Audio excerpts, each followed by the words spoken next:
From the Time Machine to 1984 all the way to the Hunger Games, dystopias have only gotten more popular over time. This could be because the stories they tell and the worlds they explore seem increasingly similar to our own. Looking at all the seemingly unsolvable issues within our own society leads us to that very question. Are we today also living in a dystopia? Well, to understand whether our world qualifies as one, we really need to just figure out what a dystopia actually is, and what sets dystopian media apart from other genres. At the most basic level, it can be understood as the mirror image of a utopia. While a utopian society is either close or has already attained perfection, a dystopia is the opposite. It's a world where negative aspects of society or massive looming problems dominate everything else. It could be nearly anything, from out of control technology to an oppressive regime, or even the consequences of some cataclysmic world-changing event. As long as you've got that, the only restriction is that society still needs to exist. While it wouldn't be very nice to live in a world where the zombie apocalypse has taken place, if wider society has already broken down, then it wouldn't be a dystopia. So this is the nuts and bolts of the genre, but it still doesn't really tell us anything about why people like the genre or how much a dystopia resembles our own world. One lucky byproduct of how messed up the world has become is that we've got plenty of material here to help us along. When the world shut down in early 2020, it was pretty easy to see why people thought we were living in a dystopia. Between the empty streets and the 24/7 news coverage, it was almost impossible to go through your day without being confronted by it all. It wasn't surprising that in the first 2 months of the outbreak, the game Plague Inc. saw its global downloads more than double, pushing it towards the top of the App Store charts. Its gameplay of managing the spread of a pathogen was all the more relevant. The film Contagion, which depicts an imaginary flu pandemic, also saw a massive burst of interest. It went from being the 270th most popular movie straight into the iTunes top 10 for digital downloads. These jumps in popularity were pretty predictable really, in the same way that any movie which seems to predict the future will see renewed interest. If audiophobic aliens really did invade, then A Quiet Place would probably see a meaty bump in sales, at least among people who don't mind reading subtitles. But while Contagion and Plague Inc. aren't really dystopias either, it does illustrate the key behind what's made the genre what it is today. Dystopias are based on taking a problem with our own world and magnifying it until it dominates and defies everything.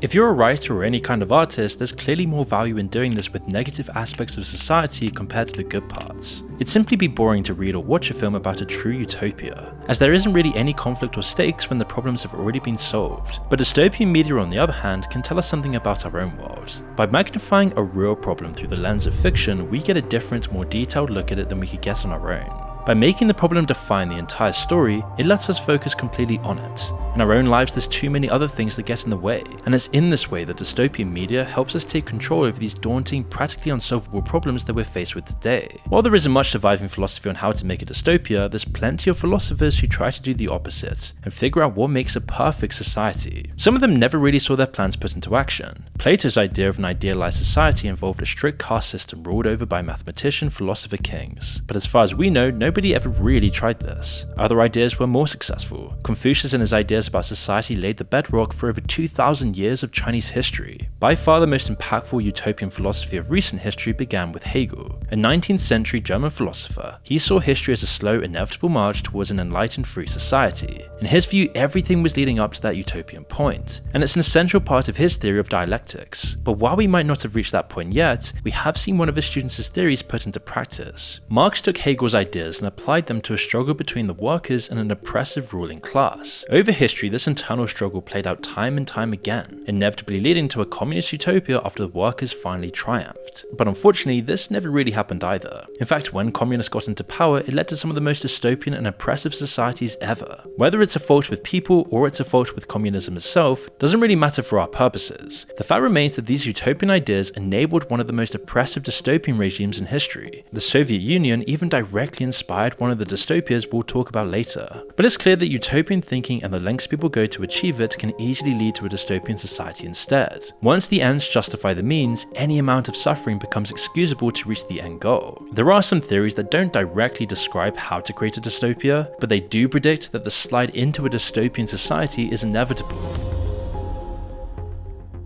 One of my favourite TV shows is Mr. Robot, and you can probably tell by the amount of times we use the clips in the show. But did you ever see the mail service they use in the show? Well, they're actually today's sponsor, ProtonVPN. The VPN that is taking over the world with its massive global network. ProtonVPN offers a vast server network of 8,600 servers in over 110 countries, with high-speed connections up to 10 GB per second using VPN Accelerator. and with over 100 million users. They've been featured in the New York Times and Time magazine because Proton VPN stands out. They operate out of Switzerland, which is protected by strong privacy laws. Proton's journey began with Proton Mail, their encrypted email service, but now they offer a complete privacy ecosystem. Proton VPN, Proton Drive for secure file storage, and Proton Pass for encrypted password management. So why should you use Proton VPN? Well, because they hide your IP address, letting you browse privately and access content from around the world. From streaming, you can watch shows and sports from anywhere by changing your IP location. If you're a gamer, you can benefit from accessing cloud services and avoiding throttling. And even if you're not a gamer, using Proton VPN protects your online activities and access social networks securely. And with their P2P file sharing, you're safeguarded from malware and restricted sites, and NetShield blocks ads and trackers for a better browsing experience. And on top of that, they're also dedicated to privacy with a strict no logs policy, independently verified by auditors, and open source code for complete transparency, allowing you to enjoy secure access to content including Netflix and torrenting, Proton's trusted reputation and accessible plans, starting at just $3.99. So try Proton VPN today by using the link in the description below to learn more and safeguard your online freedom with Proton.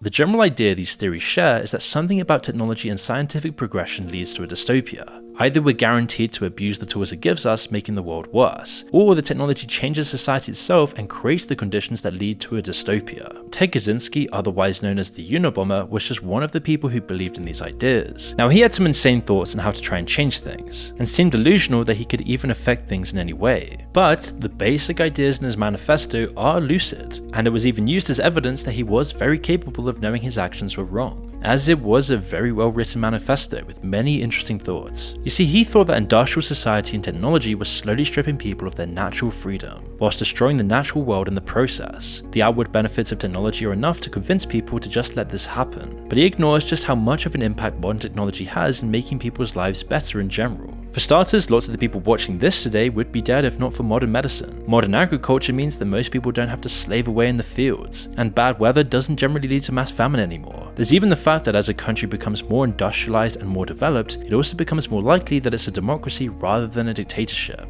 In nearly every metric, it does seem like technology has made the world better for most people, at least so far. The past 20 years or so have started to bring some very big doubts into people's minds. When new technologies get developed today, it often seems like the negatives massively outweigh the benefits. The internet and instant global communication has led to social media and all the damage that's done to society as well. It also pushed mass surveillance and data harvesting into overdrive. AI promises to be the next big thing, but some of its most popular uses include role-playing with a fake girlfriend or replacing the Earth's need for humans in the first place. It all gives the impression that at some point in the past few decades, technology became more destructive than constructive for society. And if this trend does exist and it does continue into the future, it will lead to a dystopian society if it hasn't already. With all of that said, we can get down to the specifics. The question of whether our world is a dystopia might be best answered by people's personal experiences. If the world's problems are preventing someone from having a good and meaningful life, then for all intents and purposes, they're living in a dystopia. But what are those specific problems? Well, let's go through these problems and look at the dystopian media that analyzes them. While it's definitely outshined by other big problems with society, population collapse is a growing concern for nearly all of the world. The media doesn't really focus on it because it doesn't bring in any ratings. It's a gradual problem of statistics and trend lines, but when you examine it more closely, it could shake the very foundations on which our society is built. Modern economies are dependent on growth. If a country's economy stops growing for just a few months, it slips into recession and millions of people see the standard of living drop, often for years afterwards. Part of this assumption that the economy will just keep growing is built onto the idea that there will always be more people to fill all of the jobs that society needs. Population collapse throws a spanner in the works. As it stands today, large parts of the working population in nearly all developed countries are set to enter retirement over the next few decades, but there's far fewer people being born or entering the workplace to fill this gap. It means that the world is already dealing with a large dependent population compared to a small proportion of working, economically productive people. It's not the kind of problem that seems like it would create a dystopia all on its own, unless you dial this up to 11.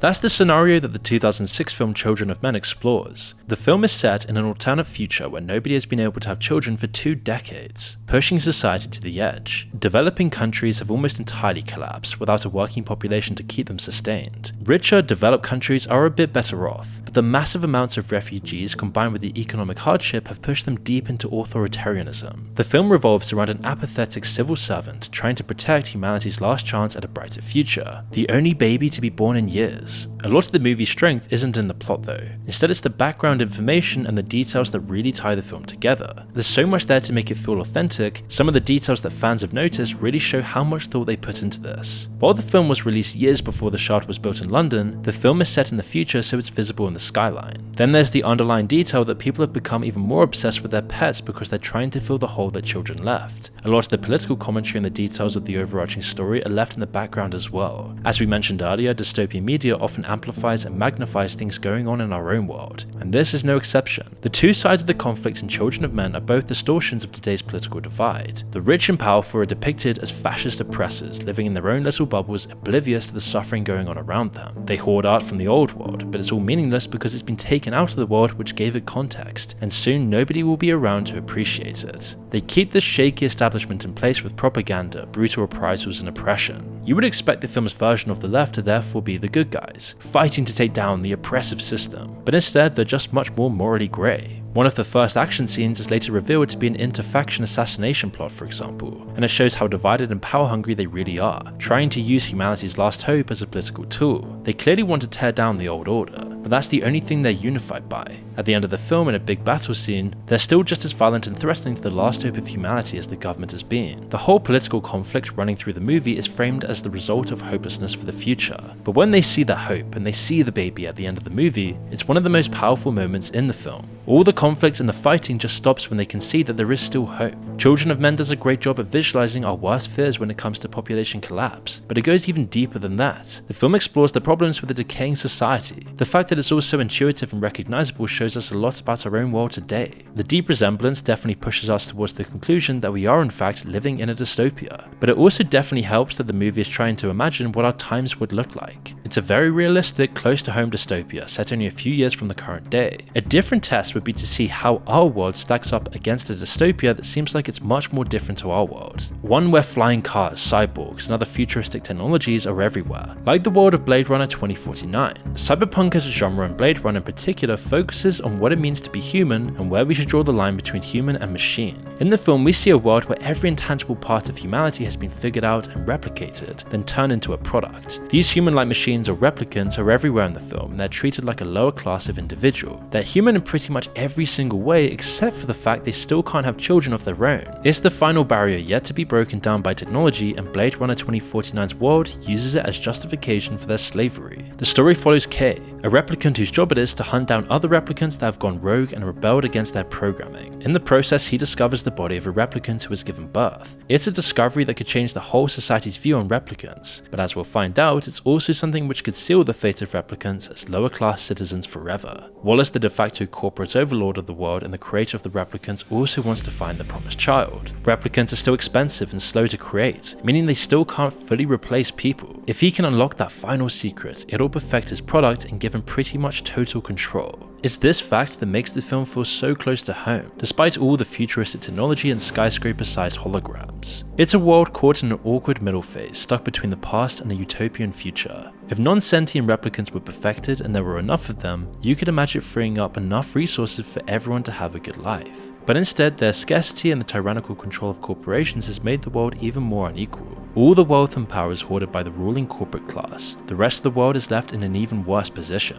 We see this in the film when he visits the factory that is all still held up by child labor and oppression. The technology that promised salvation for the masses has instead only deepened those gaps. It mirrors the way that technology seems to be impacting our world today. We're constantly told about how innovations like AI are going to make the economy more productive and therefore make people's lives better. But as we've gotten more advanced, people are increasingly seen as numbers on a spreadsheet. The further we go, the more the world seems to alienate people. Despite massive improvements in productivity and wealth creation, tons of people are just poorer and have less opportunities than they had 10 or even 50 years ago. The world of Blade Runner 2049 has gone further on this path than ours has. Corporations are publicly in full control of every branch of the government, for example, rather than just pulling the strings from the background. But the fact that we're even on this path to begin with betrays a dystopian quality about our modern world, and how it doesn't doesn't seem like it's designed for people anymore. This is just one small part of the themes explored by Blade Runner 2049, of course. To get a more detailed breakdown, check out our full video on the movie. We've seen 2 dystopian societies so far that have turned into dystopias by outside forces. Either the progression and misuse of technology in the case of Blade Runner, or a global fertility crisis in Children of Men. But these aren't necessary. All you need for a dystopia is a society that's reliant or even designed to create its own misery. Enter 1984, the essential and possibly the most oppressive dystopian society ever imagined. There's a reason that 1984 has had such a huge impact on culture. It explains the workings of an oppressive society incredibly well, even decades later, and nothing else gives us the same tools to accurately deconstruct the totalitarianism of our own world, which we've also done a huge video on before. The world of 1984 is defined by stagnation. The ideology of the ruling party and the world they created is expertly designed to suppress and dominate every other part of life. One of the most striking parts of Orwell's dystopia is what the party has done to language. Normal languages like the kind that we use don't exist in a vacuum. Every word or phrase we say only has any meaning based on the context in which it's said. The philosopher Wittgenstein explains this through his theory of language games. Take the word cut for example. If you read it in a recipe, it's probably referring to something about chopping vegetables, but a director shouting it on a movie set would make the word mean something completely different. All words are like this, they're all dependent on the specific language game that you're playing at the time. They're just building blocks. In 1984 though, even this freedom is in the process of being suppressed. Orwell imagined the party creating a new language called Newspeak, where most of the linking words have been taken out, while other words have been changed or removed entirely. The result is a language which has barely any building blocks and where the context has already been decided. It only works and you can only understand it in the context of submitting to a party rule. Rebellion and disagreement within the party line is therefore impossible to even comprehend when using Newspeak. As we've said before, dystopian media often amplifies things we see in our own world today. And while we haven't created a whole new language yet, we have seen certain words and phrases getting removed from our language completely. And social media is one of the biggest culprits. There's plenty of words which would be more accurate, but we can't actually say them because of YouTube's arbitrary rules. It's all a way to restrict language so that things people talk about fit into the sanitized corporate context which they want to force on people. All the stuff we've been talking about seems to confirm our worst fears, that we are living in a dystopia. The fact that our society embodies so many dystopian qualities seems to confirm this, but it still isn't the full picture. There's still one part of dystopian media that we haven't actually fully discussed, and that's the theme of hope, which is always present in some way or another. Some dystopian stories have a positive ending, which implies that the society moved on from this phase and got better in some way. Children of Men is like that, for example. It's all about the power of hope. Others like 1984 seem like they end with all hope having been extinguished. The main character of Winston eventually succumbs to indoctrination and loses his humanity. But even in the bleakest dystopia imaginable, that hope still exists somewhere. The parts of life the party is trying to suppress and make people forget will always exist, however well they're hidden. It means that while our world has dystopian qualities and it does seem to be getting worse in lots of ways, we'll never truly live in a real dystopia. The world is just too complex and varied for any one thing or problem to dominate it completely. There's still tons of problems, and for an increasing amount of unlucky people, they come to dominate their individual lives. It doesn't mean that the good parts of life like art, music, hobbies, friends and family aren't there. Our modern world has made it harder and harder to lose yourself in those parts of life. It all gets in the way and we're bombarded with these dystopian problems constantly, and it's made the skill of being able to tune all of that out even more important.